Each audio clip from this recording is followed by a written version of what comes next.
하나님 말씀 보겠습니다. 하나님 말씀은 출애굽기 14장 10절에서 14절 말씀 페이지 102페이지 되겠습니다.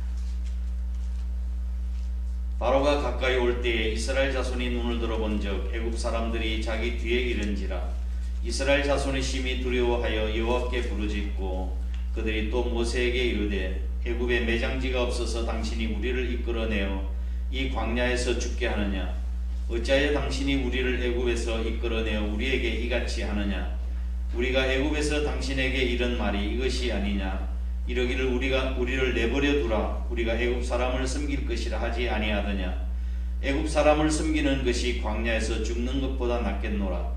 모세가 백성에게 이르되 너희는 두려워하지 말고 가만히 있어서 여호와께서 오늘 너희를 위하여 행하시는 구원을 보라. 너희가 오늘 본 애굽 사람을 영원히 다시 보지 아니하리라. 여호와께서 너를 위하여 싸우시리니 너희는 가만히 있을지니라. 아멘. 한 나무가 자라서 금옥이 되기까지에는 수많은 위기와 어려움을 겪습니다. 온갖 풍상을 다 견뎌내야 되고 또한 비바람과 병해충과 때로는 번개도 맞기도 합니다. 그렇듯이 그래서 비로소 큰 나무가 금옥이 되는 것이죠. 우리의 인생도 마찬가지입니다. 우리 인생도 수많은 위기와 고난을 통해서 성숙한 인격으로 성장해 나갈 수 있는 것입니다. 저와 여러분이 우리는 분명히 하나님의 백성이고 또 믿음으로 살려고 애를 쓰고 계시죠. 그럼에도 불구하고 어떤 때는 빠져나올 수 없는 깊은 수렁과 사면초가 삶의 벼랑 끝으로 몰릴 때가 종종 있습니다. 이스라엘 백성들의 출애굽 여정을 한번 살펴보면 이 사진을 한번 보겠습니다. 출애굽 여정을 보면 람셋 이스라엘 백성들이 고센 땅에서 살았죠. 고센 땅 람셋에서 숲곳으로 가서 에담 광야 그 다음에 14장 1절 2절 말씀 볼까요? 여호와께서 모세에게 말씀하여 이르시되 이스라엘 자손에게 명령하여 돌이켜 바다와 믹돌 사이에 비하히롯 앞 곧 바알수본 맞은편 바닷가에 장막을 치게 하라. 여기서 보면은 여기 보면은 성경 1절 2절 말씀 보세요. 자, 이스라엘 자손에게 명령하여라고 하는 말이 있죠. 명령하여 돌이켜 바다와 믹돌 사이에 비하히롯 앞 바알수본 맞은편에 바닷가에 장막을 치게 하라. 돌이켜라고 하는 이 말의 내용은 뒤로 돌이키다, 갑작스러운 돌이킴을 이야기합니다. Turn back. 갑작스러운 자연스러운 방향 전환이 아니라 갑작스러운 방향 전환을 일으키는데 여기 보면 에담 광야에서 뭐 이쪽으로 이렇게 가야 되는데 돌이켜서 믹돌과 비하히롯 사이에 여기서 장막을 치게 한 거예요. 이것은 앞에는 뭐예요? 여기 앞에가 이게 지금 홍해죠. 그림 사진 여기 보면 여기가 이거 홍해고 여기 앞에는 홍해고 여기 이 비하히롯과 믹돌 사이에는 양쪽에는 산이 이렇게 돼 있어요. 그리고 뒤에는 사막이고 애국 군대들이 쫓아오는 그런 상황이었습니다. 이 소식을 들은 바로는 야 이스라엘 백성들이 이 자연치리를 잘 알지 못해서 엉뚱한 길로 잘못 갔구나. 이제는 저희들이 도간에 든 쥐다. 그래 생각한 거예요. 그래서 다시 우리가 군대를 끌고 가서 그들을 노예로 다시 잡아볼 수 있겠다 생각을 한 것입니다. 14장 3절 말씀을 한번 다시 보시겠습니다. 14장 3절 바로가 이스라엘 자손에 대하여 말하기를 그들이 그 땅에서 멀리 떠나 광야에 갇힌 바 되었다 할지라. 갇힌 바 되었다라고 하는 말은 도간에 든 쥐다 그런 뜻입니다. 이것이 바로의 생각이에요. 이제는 이스라엘 백성도 도간에 든 쥐다라고 생각했지만 하나님의 생각은 달랐습니다. 하나님은 왜 이 길로 인도하셨을까요? 4절 말씀을 보겠습니다. 4절 내가 그와 그 온 군대를 인하여 영광을 얻어 애굽 사람으로 나를 여호와인 줄 알게 하리라 하심에 우리가 그대로 행하니라. 바로는 도간에 던지다고 생각을 했지만 하나님께서는 이 일을 통해서 하나님의 영광을 드러내리라고 말씀하고 있는 것입니다. 이와 같이 인간의 생각과 하나님의 생각이 이렇게 다른 거예요. 그런데 이스라엘 백성들은 앞에는 홍해요, 양쪽에는 산이요, 뒤에는 애국 군대가 쫓아오는 그런 상황 가운데서 하나님을 원망하고 또 지도자 모세를 하나님께 불평하고 지도자 모세에게 원망하기 시작했습니다. 지난주 설교 제목이 뭐였었나요? 지지난주 설교 제목은 뭐였어요? 이스라엘 백성들이 이제 바로에게 가서 이스라엘 백성 도와달라, 해방시켜달라, 우리가 사흘길 가서 광야에서 하나님 앞에 제사드리러 하노라, 그렇게 이야기했을 때 4가지 타협안을 제시했는데 그걸 다 물리치고 드디어 이스라엘 백성들이 해방이 되어서 출애굽을 하게 되어지죠. 출애굽을 하게 되어집니다. 근데 하나님께서는 왜 가까운 길로 인도하지 아니하시고 먼 길로 돌려 인도하셨을까요? 다시 한번 사진을 한번 보실까요? 자, 여기서부터 요 블레셋 땅 지역하고 바로 갈 수 있는 길인데 하나님께서는 그 길로 인도하지 아니하시고 광야길로 돌려서 돌려 이렇게 인도하시는 것입니다. 하나님 지지난 설교가 먼 길로 돌아갈까? 그렇게 했잖아요. 그렇죠? 그건 하나님의 의도와 뜻이 들어있는 것이고 또 이스라엘 백성들과 한 친교 교제를 통해서 더 성숙시키려 했었던 하나님의 마음이었어요. 근데 지난주 설교는 이렇게 먼 길로 돌아가면은 걱정되는 글이 있지 않겠어요? 한 번도 가보지 않는 땅으로 가야 되니까. 그래서 걱정이 되는데 하나님께서는 이스라엘 백성들에게 뭐라 말씀하셨죠? 걱정하지 않아도 된다. 왜? 불과 구름 기둥으로 그들을 인도하겠다고 약속하셨으니까. 그런데 하나님께서는 걱정하지 않아도 된다고 말씀하셨음에도 불구하고 지금 뭐 하는 거예요? 지금 불평하고 있는 거라고요. 하나님, 걱정하지 않아도 된다고 말씀하시고서는 왜 이렇게 우리를 이런 길로 인도하셨습니까? 사지로 넣으셨습니까? 라고 불평하는 거예요. 오늘 설교 제목은 이스라엘 백성들의 원망과 불평이 담겨 있는 거예요. 자, 막다른 인생의 골목에 직면할 때 하기 쉬운 일이 그 2가지가 있습니다. 첫 번째로는 하나님께 불평하고 지도자를 원망하는 일입니다. 왜 우리를 광야에서 죽게 하느냐? 차라리 애국 사람을 섬기는 것이 더 낫겠다고 그들은 이야기했습니다. 도대체 이스라엘 백성들이 인생의 가치와 의미를 알고 이런 말 하는 거예요. 노예로 사는 것이, 짐승처럼 사는 것이 좋습니까? 자유인으로 사는 것이 좋습니까?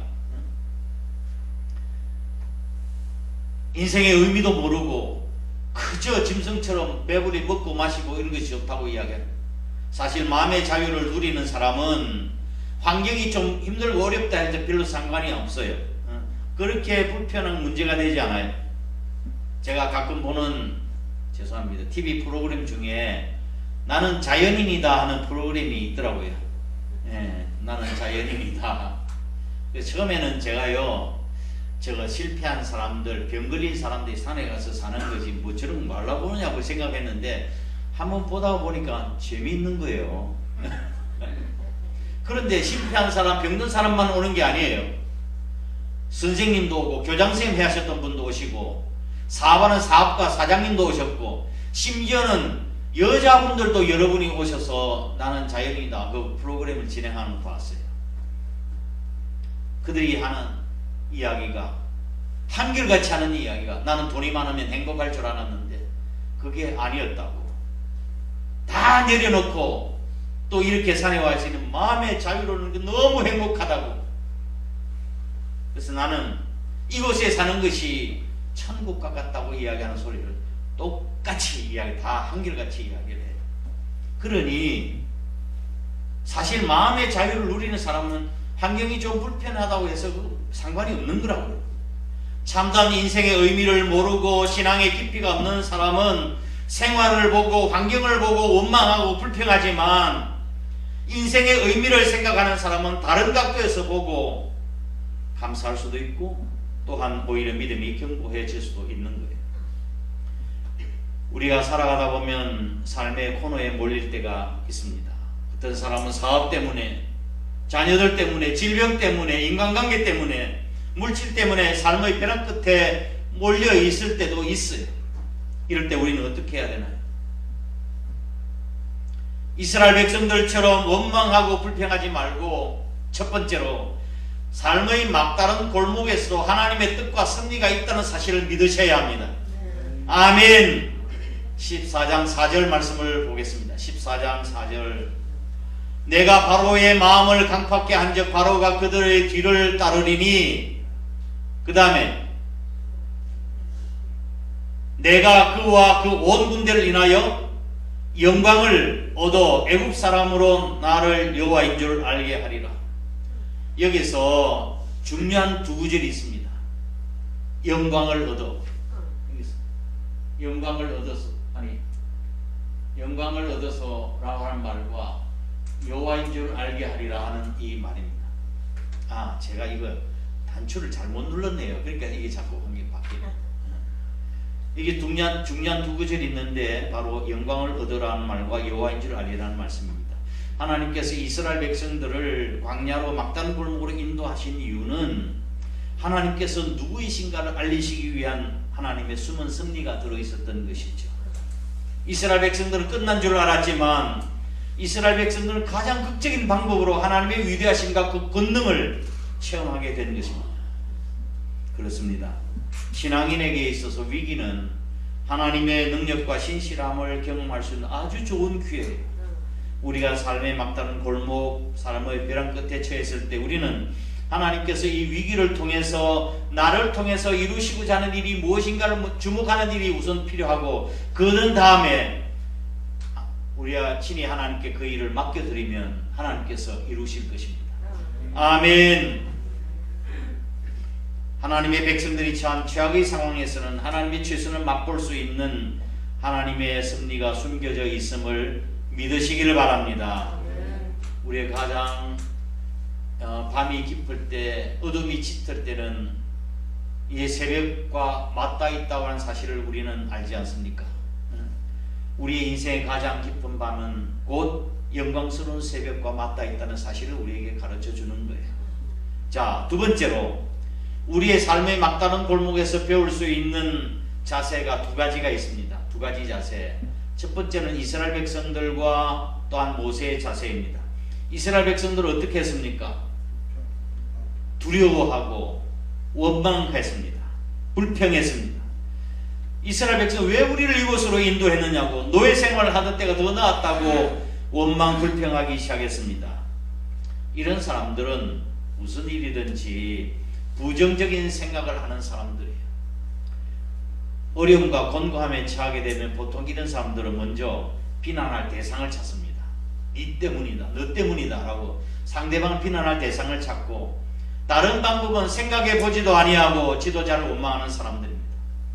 그래서 모세는 너희는 원망하고 불평하지 말고 가만히 서서 여호와 하나님의 구원하심을 보라고 외쳤던 것입니다. 왜 이런 차이가 났습니까? 왜 이런 차이가 났어요? 10절 말씀을 보실까요? 10절 말씀 시작. 이스라엘 백성 눈을 들어본 즉 뭘 봤어요? 애굽 사람들이 자기들 뒤에 이른지라 라고 했습니다. 이스라엘 백성들은 뭘 바라본 거예요? 바로와 애굽 군대를 쳐다봤습니다. 자, 13절 한번 보실까요? 13절 시작. 여호와께서 오늘 너희를 위하여 행하시는 구원을 보라. 아멘. 이스라엘 백성은 바로와 애굽 군대를 바라보았지만 모세는 여호와 하나님을 바라보았습니다. 한마디로 이야기하면 관점의 차이. 자녀를 셋둔 가난한 집사님 한 분이 계셨습니다. 가정 형편이 어려워서 애들에게 운동화도 제때 사주지 못하는 그런 형편이었습니다. 운동화를 새로 사주면 애들이 얼마나 분답스럽고 장난을 많이 치는지 온도가 금방 떨어지는 거예요.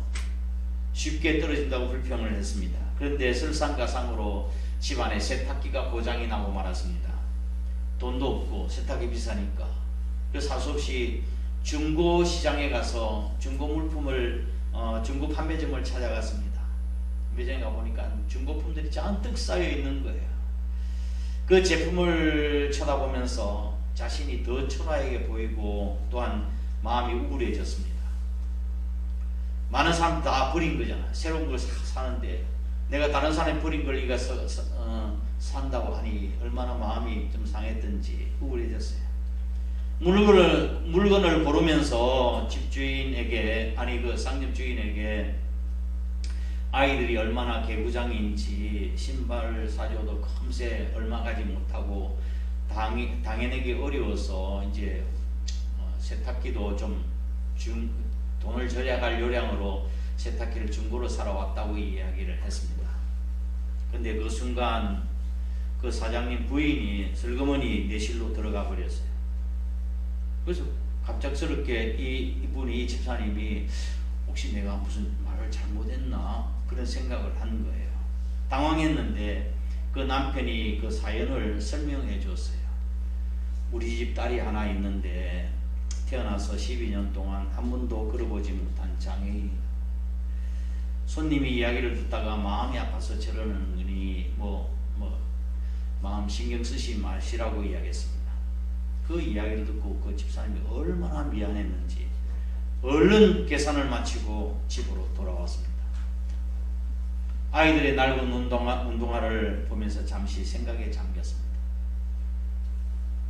내가 배부른 타령을 했구나. 어려운 형편이지만 그래도 밥 세 끼는 챙겨 먹을 수 있고 아이들도 건강하게 잘 자라고 있는데 미처 감사하지 못하고 내가 오히려 불평하고 엉망했구나. 그런 생각을 하며 회개하고 다음 주일에 하나님 앞에 나와서 정말 감사의 힘을 드려야 되겠다 생각을 마음먹었답니다. 불평과 감사는 관점의 차이고 그것이 한 끗의 차이.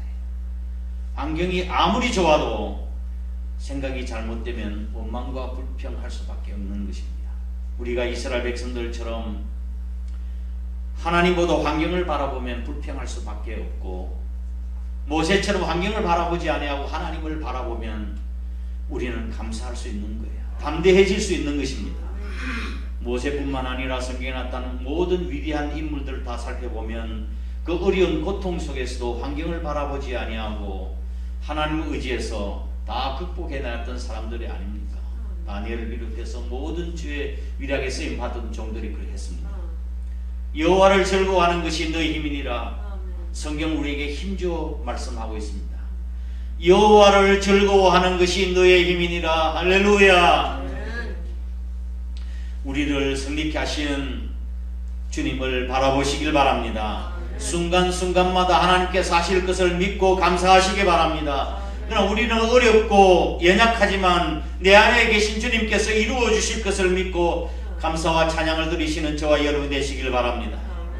구체적으로 어떻게 해야 하는가? 오늘 본 말씀 우리에게 보여주고 있는데 13절 14절 말씀을 보겠습니다. 13절 모세가 백성에게 이르되 너희는 뭐하지 말고 두려워하지 말고 어떻게 해서 가만히 있어서 여호와께서 오늘날 너희를 위하여 행하시는 구원을 보라. 너희가 오늘 본 애국 사람을 또다시는 영원히 보지 못하리라. 여호와는 너희를 위하여 싸우시리니 너희는 가만히 있을지니라. 아멘. 모세가 말씀하고 있는 요지 세 가지가 있습니다. 첫 번째, 두려워하지 말라고 이야기했습니다. 두려워하지 말라. 세상을 살아가는 우리 인생을 어렵게 만드는 두려움들이 얼마나 많습니까? 심리학자들은 이런 대부분의 사람들이 가난과 고통과 질병과 죽음을 두려워한다고 이야기를 하고 있습니다. 그러나 성경을 보면 두려워하지 말라고 하는, 끊임없이 두려워하지 말라, 염려하지 말라, 이런 말씀이 끊임없이 성경에 나타나고 있습니다. 이런 것을 보면 하나님께서는 바로 우리의 삶 속에 도사리고 있는 두려움이 있다고 하는 사실을 하나님 너무나도 잘 알고 계시는 거예요. 그래서 두려워하지 말라 계속해서 말씀하시는 거예요. 두려움이 우리를 지배하게 되어지면, 우리의 감정을 지배하게 되면 감정이 마비시키고 마비되고 말고 영적인 힘이 빠지고 맙니다. 다른 이들에게, 다른 사람들에게 복음을 전하는 일이 두렵지요. 사람들이 바라보고 복음을 전하는 일이 두려워지고 새로운 일을 도전하는데도 주저하게 되어집니다. 두려워하는 영은 성경적인 확신을 가지 못하게 하는 거예요. 하나님 말씀을 우리가 믿고 그대로 행하면 하나님이 우리를 도와주실 텐데, 이 두려움 때문에 우리는 그런 성경적인 확신을 잃어버리고 우리 자신의 의지를 가지고 해결을 하려고 하는 사단의 유혹을 우리가 이기지 못하는 거라고요. 두려워하지 말고 하나님만 의지하시기 바랍니다. 두 번째, 가만히 있어서 하나님의 구원하심을 보라고 모세는 이야기했습니다. 바꿔 말하면 하나님을 신뢰하라, 그런 뜻입니다.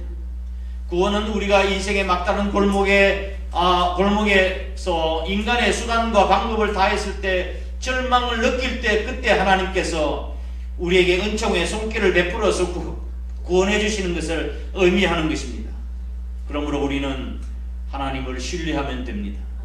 왜냐하면 우리가 싸우는 것이 아니라 하나님께서 우리를 위하여 싸워주시기 때문에 그렇습니다. 우리가 할 수 없는 불가항력적인 그 상황에서 우리가 무엇을 해보려고 하는 것은 어리석은 짓이에요. 오히려 하나님을 바라보고 무릎 꿇는 것이 오히려 해결의 실마리가 되고 하나님의 구원의 손길을 경험하게 되는 것입니다. 운전하는 것이 사실은 위험하잖아요. 그렇죠? 앉을 때마다 운전석에 앉을 때 하나님 오늘도 안전운행이 되게 해주세요. 마음속으로 기도하고 우리가 운전하지 않습니까? 운전하는 것도 하나님이 지켜주셔야 돼요. 왜냐하면 아무리 내가 잘 운전한다 할지라도 상대방이 와서 부딪히면 사고가 나는 거라고요. 과거에 겨울이었는데 눈이 온 뒤에 이제 날이 조금씩 좀 풀려가기 시작했고, 그래서 제가 대전에서 공주로 이제 넘어간 적이 있었습니다. 이 공항을 지나가지고 넘어갔는데 다른 길 다 녹았어요. 햇빛이 나와요.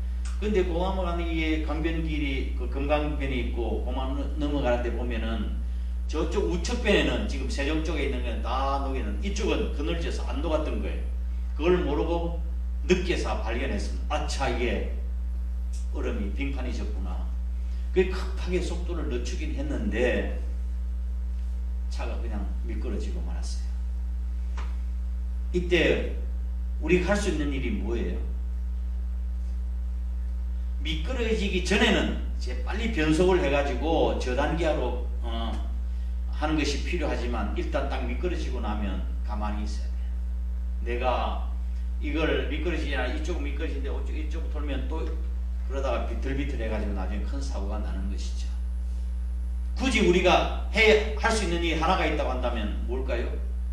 주여 도와주옵소서, 이것밖에 없어요. 그래서 주여 그렇게 이야기하는데 가만히 있었더니 차가 미끄러져 가면서 가드레일을 받았어요. 그래서 멈췄었어요. 그 옆에는 금강변인데, 그래서 무사히 그 위기를 넘겼던 적이 있습니다. 가만히 있으라고 하는 이 중요한 말씀을 제가 경험한 거예요. 인간적인 방법으로 몸부림치는 것, 멈추라고 한 뜻입니다. 물에 빠져 죽는 사람들은 물론 수영을 못해서도 죽긴 하지만, 그보다 더 큰 원인은 물에 빠졌을 때 허우적거리다가 당황해가지고 허우적거리다가 빠져 죽는 사람이 훨씬 더 많습니다. 사람이 몸에 힘을 주면 줄수록 더 사람이 가라앉기 때문이죠. 그럴 때는 힘을 쫙 빼고 그냥 누우면 사람 저절로 몸이 뜨게 돼 있어요. 수영할 때 그렇습니다. 위기 상황에서 내가 애쓰고 몸부림치는 수고를 내가 가만히 내려놓고 가만히 있어야 합니다. 가만히 있다고 하는 것은 하나님을 향한 우리의 신뢰를 뜻하는 거예요. 하나님이 도와주셔야 합니다.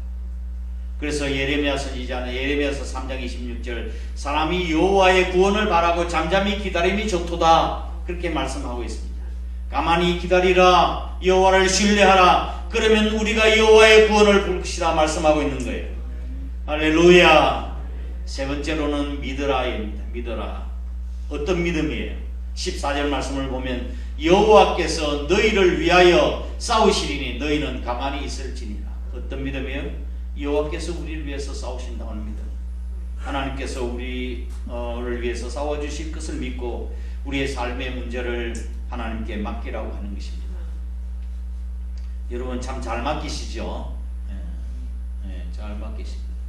하나님 이 문제 다 맡깁니다. 하나님 도와주세요. 근데 기도는 잘합니다. 근데 해놓고는 기도하고 난 뒤에 이거 어떻게 해야 되지? 이걸 어떻게 해야 되나? 맡깁니다. 아멘 해놓고는 난 뒤에 하나님께 맡긴 짐을 다시 회수해 와가지고 내가 이거 어떻게 해야 될까? 그렇게 하지 말고 진짜로 맡겨야 돼요. 진짜로 맡겨야 됩니다. 사람이 감당할 만큼의 모든 것이 분량이 있어요. 힘도 그렇고 지혜도 그렇고 모든 게 감당할 수 있는 분량이 있지 않습니까? 예를 들어서 내가 내 무게를 드는데 50kg 정도는 내가 무게를 들 수 있다고 생각하면 그 이상은 내가 못 드는 것이죠. 그게 한계예요. 50kg. 그러나 100kg, 200kg를 내가 들기 위해서 실험을 해봐야 아무런 소용이 없습니다.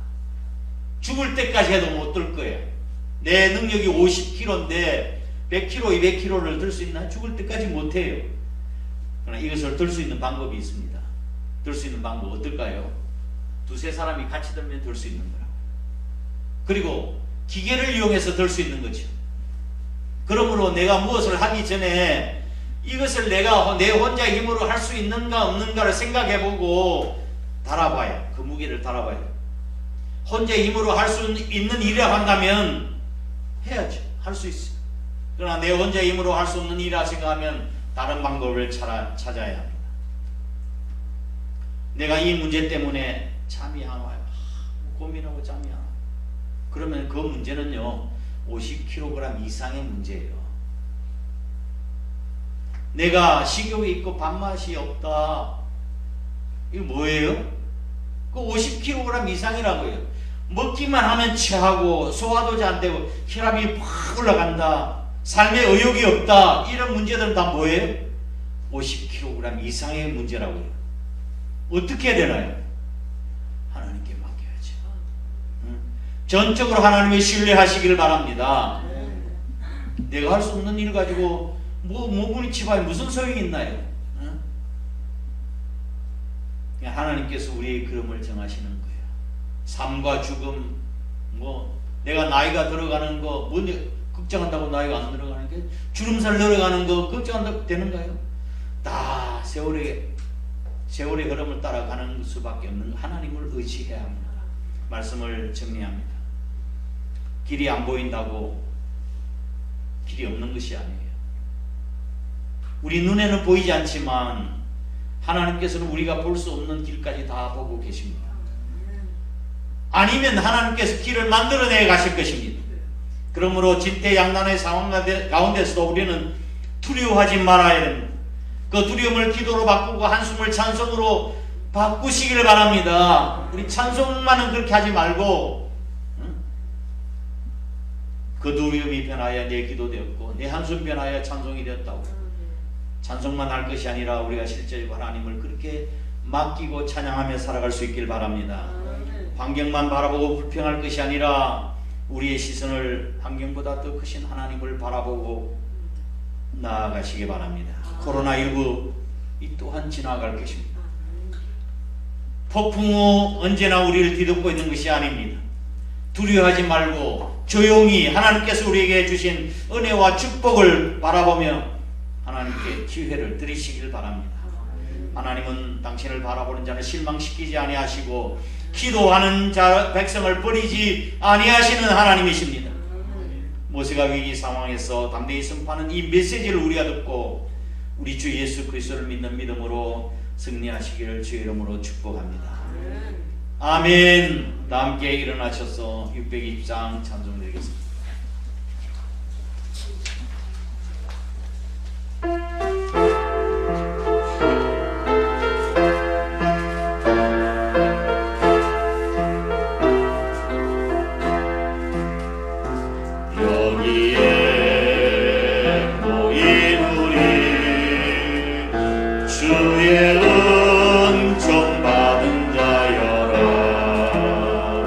주께서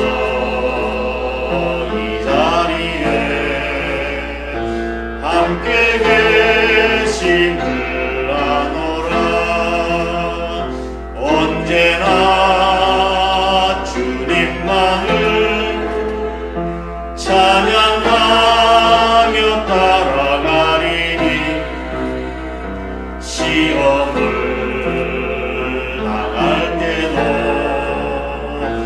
함께 계심을 믿노라. 이 믿음도 굳세라.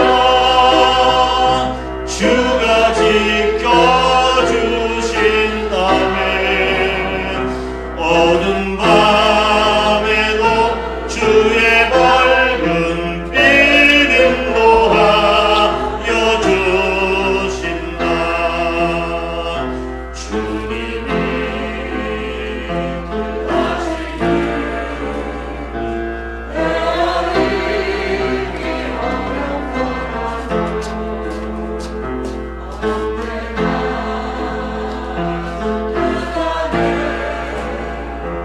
내가 있음을 아노라.